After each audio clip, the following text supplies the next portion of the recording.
So let's go ahead and get started with our new unit. Part of our new unit is reaction rates, so we're going to talk about that as part of Chapter 18, Section 1. In general, reaction rates kind of are like a race. Reactions occur at different times.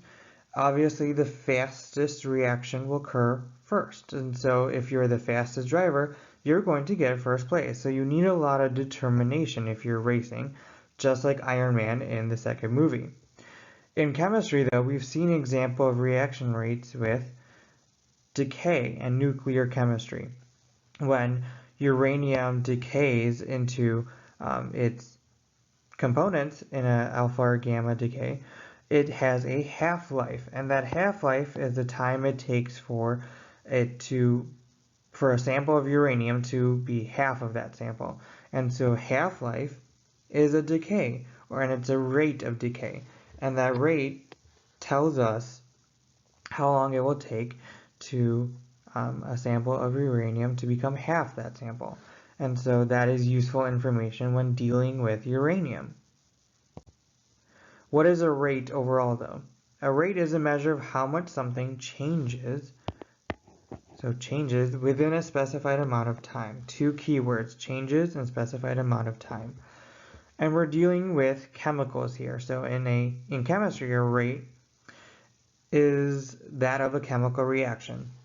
It's usually expressed as a change in the amount of reactant or product per unit time. And so here we have square chemical becoming triangle product, and over time those squares are becoming less and less because it's becoming a product. And so that would be, we can measure the rate at which that reaction occurs and give it a rate expression. So another two examples would be tomato and banana. If you have a green banana, you know that over time it ripens and becomes yellow. And so that banana has a rate expression for when it becomes yellow. And that tomato also has a rate expression of when it becomes rotten tomato. So again, we use rate laws a lot when dealing with food and dealing with other things. And we don't really know that we're using chemistry, but we are almost every single day of our life. So when we were talking about gas laws, we were talking about particles colliding with each other.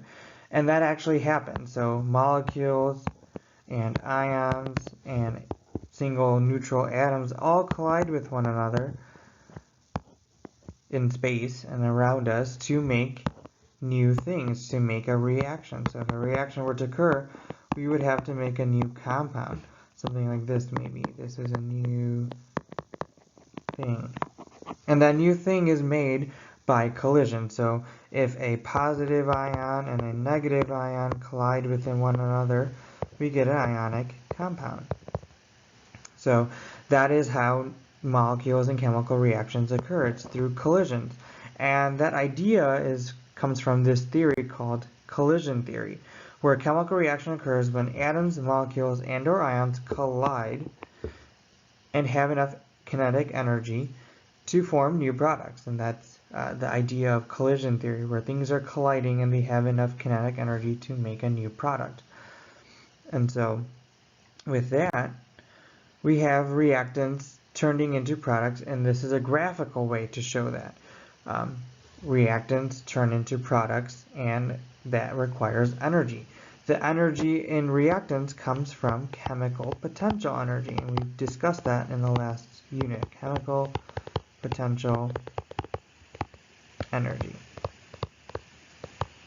So chemical potential energy in the reactants tells us this point, and the chemical potential energy in the products that's made, it tells us that point. This right here that the GIF is sort of showing is called the activation energy. And that activation energy is the energy required for the reaction to occur. And we'll talk more about that tomorrow, or in class, I should say. But the activation energy is the energy required to have that reaction occur. And notice that this reaction, or the reactant, needs to sort of go up a hill in order for it to occur. And that hill is the activation energy. Over here we have the heat of reaction that's been given off. And that heat of reaction is when it goes from a high energy state back down to a low. The energy is then given off, and this would be an exothermic reaction. Okay, so all of this graph is important, but we're going to talk more about it in class. So if you have any questions, let me know in class tomorrow. There are a couple of factors that affect reaction rates, though, and affect how fast a reaction rate occurs. The first one is temperature.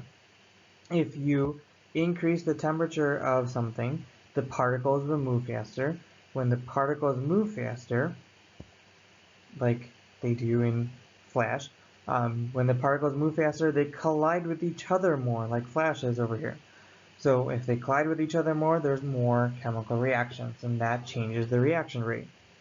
Temperature is the first one, concentration is the second one. Add more solute to something, you increase the concentration. Increasing the concentration crowds up the area a little bit more. If you crowd up the area like this crowded space, you're going to collide more with another person in this scenario, or another particle. Collide more with another particle, you increase the reaction rate. The third one is particle size. So I played this game, maybe you've seen it before, but the bigger particles essentially engulf, go around and eat the smaller particles, and so that's the basis of the game. You get bigger by eating other smaller particles. Reaction rates are kind of explained this way. The harder or the bigger you are, the harder it is for you to sort of fall or get eaten in this game. And so the same idea with reaction rates. The bigger you are, the harder it is for that particle to go into a chemical reaction, because the more kinetic energy is needed, and that affects reaction rates. This one's a little bit confusing, so if you still have a question on it, we'll talk about it tomorrow in a demo, but that is with particle size. Your last one is a catalyst, and catalyst speeds up the reaction, again like Flash, by lowering the activation energy. And so by lowering the activation energy, the reaction can occur more easily. And so lowering the activation energy is what a catalyst does. We'll talk about that tomorrow when we talk about the graph. If you have any questions, this is a lot to take in on the first day of reaction rates. Please let me know. But other than that, have a great night.